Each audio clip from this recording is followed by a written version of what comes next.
तो आज शौनकादि ऋषियों ने इस अध्याय में प्रश्न किया है, नारद जी जब चले गए, व्यास देव जी ने क्या किया। पहला श्लोक में ये प्रश्न है कि जब नारद जी इन सभी उपदेशों को देने के बाद में, भागवत का उपदेश देने के बाद में जब नारद जी चले गए, तब व्यास देव जी ने क्या किया। तो दूसरा नंबर श्लोक में सूत गोस्वामी जी उत्तर दे रहे हैं कि सरस्वती नदी के तट पर, पश्चिमी तट पर एक आश्रम है, जिस आश्रम का नाम है सम्याप्रास आश्रम। और इस सम्याप्रास आश्रम में व्यासदेव जी रहते हैं। और यह जो आश्रम है, ये ऋषि मुनियों के कार्यकलापों को वर्धन करने वाला है, संवर्धन करने वाला स्थान है। ऋषि मुनियों के कार्यकलापों को बढ़ाने वाला यह स्थान है सम्याप्रास आश्रम। और यह जो आश्रम है, ये बैर के वृक्षों से घिरा हुआ है। तीसरे नंबर श्लोक में कह रहे हैं कि ये बैर के वृक्षों से ये आश्रम घिरा हुआ है। वैसे बद्रीनाथ ही पूरे, बद्रीनाथ मतलब बद्री माने बैर को ही बोलते हैं। बद्री का आश्रम, बद्रीनाथ मतलब बैर का वन है, वहां पर बैर का वृक्ष बहुत सारा है, इसलिए बद्री वन कहते हैं। तो बैर के वृक्षों से घिरा हुआ है, वो बहुत सुंदर सा आश्रम है। उस आश्रम में व्यास देव जी ने, तीसरे नंबर श्लोक में कह रहे हैं कि व्यास देव जी ने सरस्वती नदी में आचमन करके, शुद्ध पवित्र जल से आचमन करके और उस आश्रम में विराजमान हो गए, बैठ गए। और बैठ करके उन्होंने भक्ति योग में स्थित हुआ। ये बात समझने वाली बात है। भक्ति योग में ध्यान नहीं कि ऐसे, भक्ति योग में स्थित का मतलब है कि भक्ति का मतलब होता है भगवान को प्रेम पूर्वक सेवा करना। भगवान का प्रेम पूर्वक सेवा करना ही भक्ति योग है। भक्ति योग का अर्थ है डिवोशनल सर्विस, भक्ति पूर्वक सेवा, इसको भक्ति कहते हैं।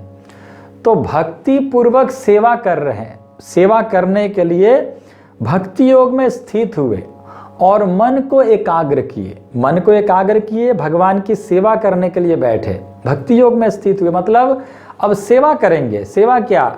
भगवान के लीला कथाओं को लिखेंगे। तो ये भगवान का लीला कथाओं को लिखना, ये भगवान का सेवा है, ये भक्ति है। तो भक्ति योग में स्थिर होकर के और मन को एकाग्र किए व्यासदेव जी ने। जैसे ही मन को एकाग्र किए और भक्ति योग में स्थिर हुए, तो उनको भगवान का दर्शन होने लगा, दर्शन किया। ये चौथे नंबर श्लोक में कह रहे हैं। और छठे नंबर श्लोक में कह रहे हैं कि भक्ति योग द्वारा भौतिक, जितने भी भौतिक इस संसार के जितने भी कष्ट है, इन कष्टों से मुक्ति मिलता है। इन कष्टों को कम किया जा सकता है भक्ति योग के द्वारा। जो व्यक्ति भक्ति योग करता है, भगवान का भक्ति करता है, वो इस संसार के दुखों से वो निजात पा सकता है। इस संसार के दुख कम हो सकता है जो व्यक्ति भगवान का भक्ति करता है। यानी जैसे ही माला लेकर के बैठते हैं तो जितने भी दुख है, कष्ट है, वो सब भूल जाते हैं और भगवान में मग्न होने लगते हैं। जैसे भगवान का कीर्तन करने बैठ गए तो सारे सब कुछ भूल जाते हैं, भगवान के कीर्तन में आनंद आने लगता है। भगवान का कुछ भी, मतलब भक्ति योग में जैसे ही स्थिर होते हैं, जैसे भागवत पढ़ते हैं, भागवत श्रवण कर रहे हैं, सब कुछ भूल जाते हैं और कथा में आपका मन लग जाता है।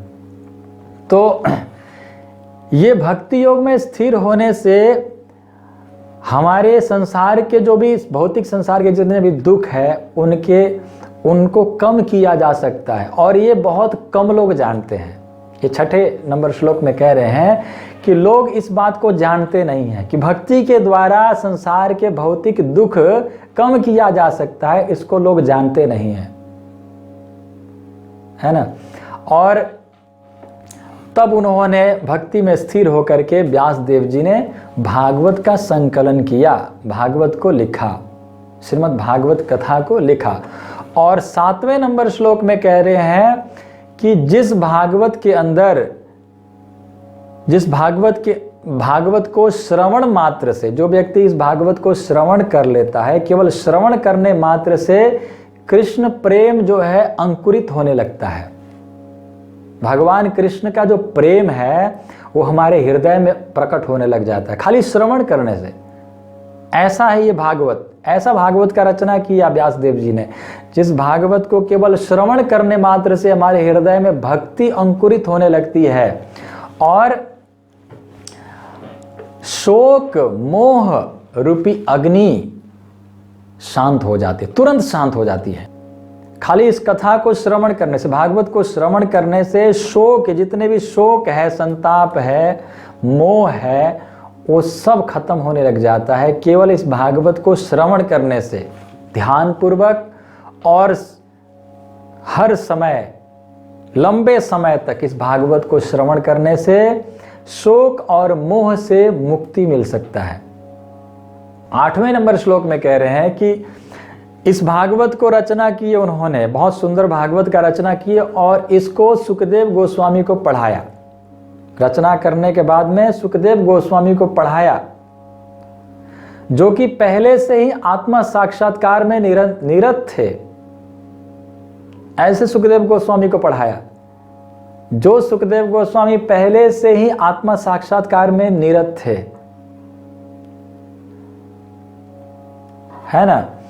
तो ऐसे जब बोले तो 9वें नंबर श्लोक में शौनक महामुनि ने प्रश्न कर दिया, बोले जो आत्मा में स्थिर है, जो परम सुख है, जो आत्मा में स्थिर है, वो व्यक्ति को ऐसे सुखदेव जी को इस भागवत को पढ़ने की क्या जरूरत पड़ा।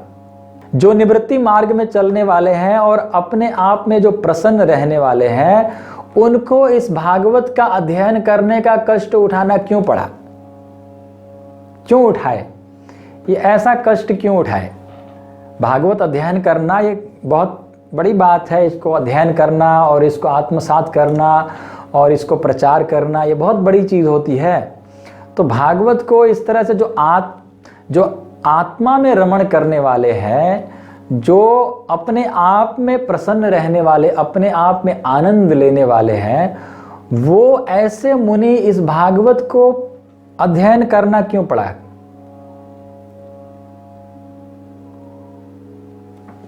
तो इस प्रश्न को उत्तर देते हुए श्री सूत गोस्वामी ने कहा कि आत्मरामस्य मुनेयो निर्ग्रंथ अप्युरुक्रमे कुर्वन्ति हेतु किम भक्ति मित्थम भूत गुणो हरि। बोले आत्मा रामस्य मुनयो, जो आत्मराम मुनि लोग हैं, जो आत्मा में रमण करने वाले मुनि लोग हैं, आत्मरामस्य मुनयो, और निर्ग्रंथ अप्युरुक्रमे, और निर्ग्रंथ है, जो संसार के किसी भी बंधन में नहीं है, बिल्कुल मुक्त है, निर्ग्रंथ अप्युरुक्रमे, वो लोग भी क्या करते हैं, कुर्वन्ति अहेतु किम भक्तिम इत्थम भूत गुणो हरि, अहेतु की भक्ति, भगवान की भक्ति करते हैं। कौन लोग, जो आत्मा में रमण करने वाले, जो आत्मराम लोग हैं, ऐसे मुनि भी भगवान के अहेतु की भक्ति करते हैं। भक्ति का मतलब समझते हैं ना, भक्ति का मतलब है प्रेम पूर्वक सेवा करना, भगवान का सेवा करना प्रेम पूर्वक। तो वो आत्मराम मुनि भी भगवान के प्रेम पूर्वक सेवा करते हैं, भक्ति करते हैं। क्यों? क्योंकि भगवान के रूप गुण लीला ही इतना आकर्षक है कि उनको भी खींच ले आता है, और सुखदेव गोस्वामी को भी खींच लाया। जो सुखदेव गोस्वामी घर छोड़ करके जन्म लेते ही चले गए थे, प्रव्रजंत हो करके चले गए थे, यम प्रव्रजंत मनुपेतम अपेत कृत्यम द्वैपायनो विरह कातर आजुभाव। द्वैपायन व्यास देव जी पीछे पीछे विरह कातर होकर के दौड़ रहे थे, फिर भी उन्होंने नहीं सुना, वो भाग गए थे। वो भी सुखदेव जी कहते हैं, मैं भी, दूसरे अध्याय में सुखदेव गोस्वामी बोलेंगे इस बात को, दूसरे स्कंद में आप जैसे श्रवण करेंगे, दूसरे स्कंद में, तो सुखदेव गोस्वामी महाराज परीक्षित को यह बात बताते हैं कि मैं भी परिनिष्ठितोपि निर्गुण्य उत्तम श्लोक लीलया गृहीत चेता राजर्षि आख्यानम यदधीतवान। परिनिष्ठितोपि निर्गुण्य, मैं भी परिनिष्ठित, निर्गुण निराकार के सत्ता में परिनिष्ठित हो चुका था, निराकार ब्रह्म के चिंतन में मैं परिनिष्ठित हो चुका था। लेकिन क्या हुआ, परिनिष्ठितोपि निर्गुण्य उत्तम श्लोक लीला गृहीत चेता राजर्षे, हे राजर्षि परीक्षित, मेरे को भगवान के रूप गुण लीलाओं ने खींच लाया। ये स्वयं सुखदेव जी कह रहे हैं, दूसरे स्कंद में आप श्रवण करेंगे। खींच लाया, मैं जो कि निराकार ब्रह्म का चिंतन में लगा हुआ था, वो निराकार ब्रह्म के चिंतन में परिनिष्ठित था, सबसे श्रेष्ठ स्थिति पर पहुंच गए थे, उनको भी भगवान के रूप और गुण ने खींच लाया, भगवान के लीलाओं ने खींच लाया। वो कैसे खींच लाया, तो सुखदेव गोस्वामी तो चले गए थे। सुखदेव गोस्वामी जन्म लेते ही 12 वर्ष के उम्र में उनका जन्म हुआ और चल दिए। व्यासदेव जी पीछे से दौड़ते रह गए, मिले नहीं, सुखदेव गोस्वामी चले गए। और व्यासदेव जी ने ये भागवत का रचना किया।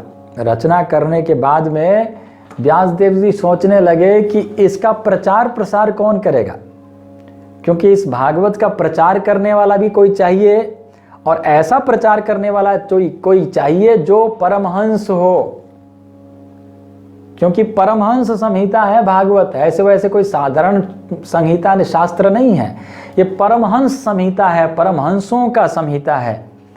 तो इसको प्रचार करने के लिए भी कोई परमहंस चाहिए,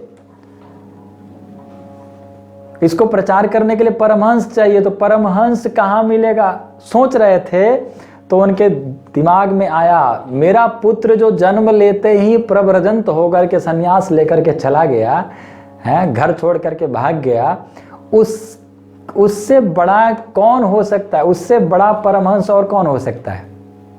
लेकिन कैसे करें, सुखदेव जी तो, मेरा पुत्र जो है वो तो चला गया, पता नहीं किस गिरी कंदरा में जाकर छुपा हुआ होगा, कैसे उसको खोजा कहाँ जाए, कैसे खोजा जाए। तो उन्होंने व्यासदेव जी ने अपने शिष्यों को बुलाया और शिष्यों को 2 श्लोक सिखाया, 2 श्लोक सिखाया। बहुत सुंदर श्लोक है भागवत का, बहुत सुंदर श्लोक, 2 श्लोक सिखाया और बोले इस श्लोकों को गायन करते हुए तुम लोग जब समिधा बीनने के लिए जंगल जाते हो तो इन श्लोकों को गाया करो। तो सभी शिष्य लोग जब भी समिधा बीनने के लिए जाते थे जंगलों में तो इन श्लोकों को गाया करते थे। एक दिन एक शिष्य ने गा रहे थे इन श्लोकों को, यही 2 श्लोक गा रहे थे, गाते हुए समिधा बीन रहे थे। तो पहला श्लोक उन्होंने गाया, उस व्यासदेव जी के शिष्य ने गाया कि बरहा पीडम नटवर बपु कर्णयो कर्णिकारम बिभ्रद बासः कनक कपिशम वैजयंतीम च मालाम रंध्रान बेणोर अधर सुधय पूरयन गोप वृंदे वृंदारण्यम स्वपद रमणम प्राविशत गीत कीर्ति। बहुत सुंदर श्लोक है। इस श्लोक में वर्णन भगवान के रूप का वर्णन है और इस रूप का वर्णन हुआ इस श्लोक को उस शिष्य ने गाया, बरहा पीडम और यह जो श्लोक था गा रहे थे तो वहीं पर पास में ही किसी कंदरा में, गिरी कंदरा में कहीं बैठ करके अपना निर्गुण निराकार का चिंतन में लगे हुए थे। सुखदेव गोस्वामी के कान में ये श्लोक पड़ा और इस श्लोक का अर्थ क्या है, तो बरहा पीडम नटवर बपुहु, भगवान श्री कृष्ण अपने सिर पर मोर पंख धारण किए हैं, बरहा पीडम, और नटवर बपुहु, उनका शरीर, उनका श्री विग्रह कैसा है, तो नाचने वालों में बर, नाचने वालों में दुल्हा, नाचने वालों में सर्वश्रेष्ठ है नटवर। बर का मतलब होता है कि श्रेष्ठ, और दूसरा अर्थ भी होता है कि दुल्हा, दुल्हा को भी बर बोलते हैं, है ना। तो हमारे प्रभु जी लोग, जैन्स लोग जिंदगी में पहली बार सजते हैं और एक ही बार सजते हैं, कौन सा दिन, तो बर, जिस दिन दुल्हा बनते हैं। तो ये हमेशा सजते हैं, भगवान कृष्ण हमेशा दुल्हा बन के रहते हैं, नट बर, ये ऐसे हैं, हमेशा सजते हैं। ऐसा नहीं कि जिंदगी में एक बार केवल दुल्हे बनने के दिन सजते हैं, नहीं, वो हमेशा दुल्हे के भेष में रहते हैं, हमेशा सजे हुए रहते हैं भगवान। इतना सुंदर है, नट वर बपुहु, उनका बपु है। कर्णयो कर्णिकारम, और इन्होंने दोनों कानों पर कनैली का फूल रखा, एक ही कनैली के फूल को दोनों कानों पर रखा है। कैसे? एक ही कनैली के फूल को दोनों कानों पर, कर्णयोः, कर्णयोः मतलब दोनों कानों पर, और कर्णिकारम मतलब एक फूल को दोनों कानों पर रखे हैं। तो कैसे रखे हैं? तो हमारे आचार्य बताते हैं कि वो जब भगवान जाने लगते हैं, सुबह सुबह जब गैया चराने जाने लगते हैं, तो रास्ते में बहुत सारे गोपियां खड़ी हो जाती हैं दरवाजे पर और दर्शन करती हैं भगवान का। सुबह सुबह 7:15 में सज धज करके निकलते हैं भगवान का श्रृंगार आरती होता है 7:15 में। तो भगवान निकलते हैं तो रास्ते में सभी गोपियां अपने अपने घर से बाहर निकलती हैं, गोप गोपी ग्वाल बाल सभी, और सभी लोग, ग्वाल बाल है तो उनके साथ साथ में, भगवान के साथ साथ में पीछे पीछे चल देते हैं। गोपियां सभी भगवान का दर्शन करती हैं। तो गोपियां भगवान के बिना नहीं रह सकती हैं, एक क्षण भी नहीं रह सकती हैं। ब्रह्मा जी को गालियां देती है, आगे श्रवण करेंगे गोपी गीत में, गाली देती है कि इस ब्रह्मा के अंदर इतनी बुद्धि नहीं है कि ये पलक क्यों बनाया। इस पलक झपकने मात्र से भगवान का जब दर्शन करते हैं, करते करते पलक झपक जाता है तो एक युग की तरह लगता है, ऐसा लगता है एक युग बीत गया। तो ये ब्रह्मा ने ये पलक क्यों बनाया? तो गालियां देती है, इस ब्रह्मा को बुद्धि नहीं है, मूर्ख है। मतलब भगवान को एक पलक दर्शन, एक क्षण दर्शन न मिलने पर वो इतना लालायित रहती हैं, इतना दुखी हो जाती हैं। तो वो गोपियां भगवान को सारा दिन गाय चराने जाएंगे तो कैसे रह सकती है? तो इसलिए गोपियां पूछती हैं कि आज किधर जा रहे हो गाय चराने?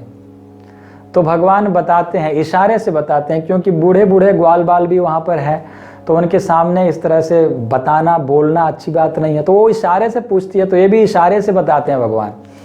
तो एक ही कनैली का फूल ले रखे हैं, तो इधर जाना है तो घुमा करके, ऐसे घुमा करके धीरे से इधर रख देते हैं कि अब इधर जाना है, आज हम इधर गाय चराने जा रहे हैं। और इधर गाय चराने जाना है तो घुमा करके ऐसे इस तरफ रख देते हैं कि इधर जाना है।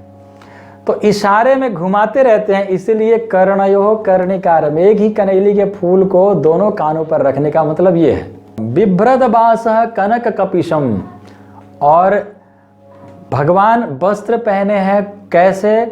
तो पीतांबर पहने हैं, पीले वस्त्र पहने हैं, पीतांबर। बिभ्रदबासः कनक कपिशम वैजय, और कैसा है? तो जैसे बिजली चमकता है, घने बादल पर बिजली चमकता है तो ऐसे जैसे सुंदर दिखाई देता है, घने बादल पर बिजली चमकते हुए जैसे दिखाई देता है, वैसे ही भगवान के स्वरूप, जो सांवला सा स्वरूप है, उस सांवला सा स्वरूप पर पीतांबर पहने हुए, तो ऐसे लग रहा है कि जैसे बिजली चमक रहा हो, घने बादल पर बिजली चमक रहा हो, ऐसे लग रहे हैं। और बिभ्रदबासः कनक कपिशम वैजयंतीम च मालाम, और वैजयंती का माला धारण किए हैं। रंध्रान वेणोर अधर सुधया, और अपने अधर सुधा को वेणु को पान करा रहे हैं। रंध्रान वेणोर अधर सुधया, उनकी जो वेणु है वो अधर सुधा का पान कर रही है। अधर सुधा मतलब जो इस धरातल पर ना मिले, जो इस धरातल पर ना मिले उसको अधरामृत कहते हैं। ऐसा अमृत है जो इस धरातल पर ना मिले, उसको अधरामृत कहते हैं। तो अधरामृत, अपने अधरामृत का पान करा रहे हैं, वेणु को पान करा रहे हैं। तो इससे गोपियां ईर्ष्या करती हैं वेणु से, कहती है इस वेणु, इस मुरली, इस बंसी ने कौन सा इतना भारी तप किया होगा जो भगवान के हाथ से कभी छूटती नहीं है, चाहे रात हो चाहे दिन हो, हमेशा भगवान लेके रखते हैं, बंसी को कभी नहीं छोड़ते हैं। हाथ में, कभी कमर में खेल कर रहे हैं तो कमर में खोस लिए, हाथ में हमेशा रहता है, और जब मन किया तब उठा करके अपना बजाना शुरू कर दिया। तो अधरामृत का पान करने को हमेशा मिलता है और संग हमेशा मिलता है। ये वेणु ने कौन सा तपस्या की है? गोपियां बड़ी ईर्ष्या करती हैं उस मुरली से, क्योंकि ये जो वेणु है, मुरली है, इसने तप किया है, भगवान को इस तरह से प्राप्त करने के लिए तप किया है। कौन सा तप किया है? तो एक बांस जंगल में होता है और धूप पड़ता है, कितना भारी धूप पड़ता है, वो पूरा खड़ा रहता है बिल्कुल धूप में भी। बारिश होता है, बारिश में भी खड़ा रहता है। ठंडी पड़ता है, बहुत ठंडी, कोट नहीं पहनता, ऐसे खड़ा रहता है बांस, है ना। भयंकर तप करने के बाद में क्या होता है, कोई जाता है उसको काट लेता है। अब बताइए, बेचारा चुपचाप खड़ा था, उसने किसी को कुछ नहीं किया था, उसको काट दिया। अच्छा, वो भी सहन किया, काटना भी सहन किया, चलो काट लिया। अब लेकर गया तो उस मुरली को क्या किया, उस बांस को ले जा करके और गरम लोहा बनाकर, गरम करके लोहा से उसके हृदय में छेद किया, उसको भी सहन किया। कितना छेद किया? तो 7, सारे ग म प ध नि सा, है 7 छेद किया, और एक मुंह से फूंकने वाला छेद किया, 8 छेद किया, और उसको भी सहन किया उस मुरली ने।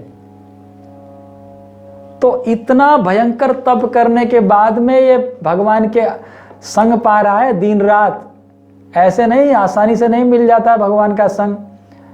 तो गोपियां ईर्ष्या करती हैं और वो बोलती है इसने कौन सा तप किया होगा। तो कहने का मतलब इसका अर्थ ये है कि हमको भगवान को पाने के लिए बहुत भारी तप करना पड़ेगा, छोटे मोटे से नहीं होगा, है ना। भारी तप करना पड़ेगा, छोटे मोटे इतने थोड़ा बहुत करने से नहीं होगा, करना पड़ेगा, तभी भगवान की प्राप्ति होगी। इस मुरली ने प्राप्त करने के लिए कितना भयंकर तप किया। बरहा पीडम नटवर बपुः कर्णयोः कर्णिकारम बिभ्रदवासः कनक कपिशम वैजयंतीम च मालाम रंध्रान वेणोर अधर सुधया पूरयन गोप वृंदे, और ग्वाल बालों के द्वारा घिरे हुए हैं। और वृंदारण्यम स्वपद रमणम, वृंदावन के जंगलों में अपने इच्छा से चल रहे हैं। प्राविशद गीत कीर्ति, और जितने भी ग्वाल बाल है वो भगवान के गुणगान, भगवान के गायन कर, भगवान के गुणों का गायन कर रहे हैं। वाह, आज हमारे कृष्ण कन्हैया कितना सुंदर लग रहे हैं। आज हमारे कृष्ण कन्हैया ने यहाँ कुंडल कौन सा पहन रखा है, हीरे का कुंडल पहना है। आज हमारे कृष्ण कन्हैया ने कौन सा मणि अपने सिर में पहना है। आज कैसे लग रहे हैं, आज वर्णन कर रहे हैं। जितने ग्वाल बाल है वो भगवान के गुणों का गायन कर रहे हैं। इतना सुंदर स्वरूप का दर्शन हो रहा है और वृंदावन के जंगलों में भ्रमण कर रहे हैं भगवान। इस स्वरूप का जैसे ही दर्शन, जैसे ही सुनाई दिया, ये जो श्लोक सुनाई दिया सुखदेव गोस्वामी के कान में, सुखदेव गोस्वामी का वो निराकार ब्रह्म का चिंतन निकल गया, बिल्कुल डिलीट हो गया उनके दिमाग से। निराकार ब्रह्म का जो चिंतन था वो बिल्कुल डिलीट हो गया, और ये भगवान का जो सुंदर सा स्वरूप है ये आकर के कॉपी पेस्ट हो गया, बैठ गया। अब वो सोच रहे हैं कि पता नहीं, इतना सुंदर तो है, लेकिन जो सुंदर होते हैं उनमें अहंकार ज्यादा होता है ना। जो ज्यादा सुंदर होता है उसको ज्यादा अहंकार होता है, रूप का घमंड होता है। तो हम, ये इतना सुंदर है और मैं जाऊं तो हो सकता है ये हमको ध्यान ही ना दे, क्योंकि ये इनमें अहंकार ज्यादा होगा। सुंदर है तो अहंकार ज्यादा होगा, इतना सुंदर है, अहंकार भी हो सकता है। तो रहने दो, नहीं जाएंगे। पता नहीं, अगर ये हमको ध्यान नहीं दिए, मेरे पर ध्यान नहीं दिया तो मेरा समय बर्बाद हो जाएगा। इसीलिए दोबारा से ध्यान लगा रहे हैं, उस निराकार ब्रह्म का चिंतन कर रहे हैं, पर वो नहीं आ रहा है, क्योंकि वो डिलीट हो चुका है। अब वो है ही नहीं, निराकार ब्रह्म का चिंतन उनके दिमाग में है ही नहीं, वो निकल चुका है। अब तो सांवला स्वरूप, भगवान का सुंदर सा स्वरूप, त्रिभंग ललित मुरलीधर बैठ गए हृदय में। अब वो तो आ ही नहीं रहा है, अब खाली यहीं बैठा हुआ है। बहुत प्रयास करने पर भी जब उनको कुछ नहीं हो पाया तो उसी समय में दूसरा श्लोक सुनाई पड़ा। व्यासदेव जी के शिष्य ने दूसरा श्लोक पढ़ा। दूसरा श्लोक में भगवान के दयालुता का वर्णन है, भगवान कितने दयालु हैं। पहला श्लोक में भगवान का स्वरूप का वर्णन है और दूसरे में दयालुता का वर्णन है, भगवान कितने दयालु हैं। तो दूसरा श्लोक सुनाई पड़ा, अहो बकीयम स्तन कालकूटम जिघांस यापाय यदप्य साध्वी लेभे गतिम धात्र्योचिताम ततोन्यम कंबा दयालुम शरणम ब्रजेम। अहो बकीयम स्तन कालकूटम, उस बकासुर का जो बकासुर का बहन पूतना, अहो बकीयम, बकासुर की जो बहन है पूतना, वो अपने स्तन कालकूट, अपने स्तनों में कालकूट विष लगा करके आई। स्तन कालकूटम जिघांस यापाय यदप्य साध्वी, क्यों आई? प्रेम से आई। क्या अपने बच्चे की तरह प्रेम करने के लिए आई? नहीं, जिघांस यापाय यदप्य साध्वी, भगवान को मारने की इच्छा से आई। और असाध्वी थी, साधु नहीं थी, असाध्वी थी। और जिघांस यापाय यदप्य साध्वी लेभे गतिम धात्र्योचिताम ततोन्यम, भगवान ने क्या किया? तो उनको अपने धाई माता बना लिया, अपने गोलोक वृंदावन धाम में भेज दिया और अपने मां बना दिया। बोले इसको मेरी मां का स्थान दो। ये गोलोक धाम में आज भी पूतना मां बन करके बैठी है गोलोक धाम में, धाई माता का स्थान उनको मिला है पूतना को। तो लेभे गतिम धात्र्योचिताम ततोन्यम, अपने धाई माता की गति देते हैं। कंबा दयालुम शरणम ब्रजेम, ऐसे दयालु और कौन हो सकता है संसार में? जो अपने को मारने के लिए आए, उसी को ही, जो अपने को मारने के लिए आए हैं, उस राक्षसी को है कोई भी गुण नहीं है, कोई अच्छा गुण नहीं है। पूतना में क्या गुण है? 10वें स्कंद में हम लोग श्रवण करेंगे पूतना में क्या गुण है, बता रहे हैं कि गुण क्या है उसमें। तो पूतना लोक बालग्नि, पूतना का काम क्या है? तो बच्चों को मारना। पूतना लोक बालग्नि, जैसे हम लोग पूछते हैं ना आप क्या करते हो, तो हम इंजीनियर है, हम ये डॉक्टर है, हम ये है वो है बोलते हैं ना। तो इस पूतना से अगर पूछा जाए कि तुम क्या करती हो, तुम्हारा नौकरी क्या है, तुम्हारा पेशा क्या है, तो बोलती है कि पूतना लोक बालग्नि, पूतना बच्चों को मारने का काम करती है। उसका काम है बच्चों को मारना। अभी जो नया जन्म हुआ है बच्चा, उस बच्चे को मारना, पूतना लोक बालग्नि। और चलो तुम्हारा ठीक है, कर्म तो खराब है, लेकिन क्या तुम्हारा कुल अच्छा है क्या? कुल क्या है बताओ? अच्छे कुल, उच्च कुल से हो क्या? तो नहीं। जो भगवान के धाम गई है उसकी कुल क्या है? तो राक्षसी, राक्षस कुल से है। पूतना लोक बालग्नि राक्षसी रुधिरासन। अच्छा, खाती क्या है? तो खून पीती है, उन बच्चों का खून पीती है। राक्षसी रुधिरासन, रुधि खून पीना उसका काम है। और जिघांस यापि हरे, और भगवान के पास प्रेम से गई क्या? तो नहीं, मारने की इच्छा से। जिघांस यापाय हरे, लेकिन भगवान ने क्या किया? स्तनम दत्वापसत गतिम, भगवान ने कहा इसने मेरे को स्तनपान कराई है और ये मेरी माँ का काम किया है। स्तनपान कराना माँ का काम है, ये मेरी माँ का काम किया है, इसको माँ बनाओ। और भगवान ने तुरंत गोलोक वृंदावन भेज दिया उस पूतना को, और भगवान ने उस पूतना को धाई माता बनाया। आज भी भगवान पूतना धाई माता बनकर गोलोक वृंदावन धाम में विराजमान है। इतना दयालु है। कंबा दयालुम शरणम ब्रज, इतना दयालु और कौन हो सकता है? जब सुखदेव गोस्वामी को ये श्लोक भी सुनाई पड़ा तो तब तो तुरंत उठकर भागने लगे, दौड़कर भागने लगे। बोले ये तो बस दयालु भी है, सुंदर भी है, और क्या चाहिए?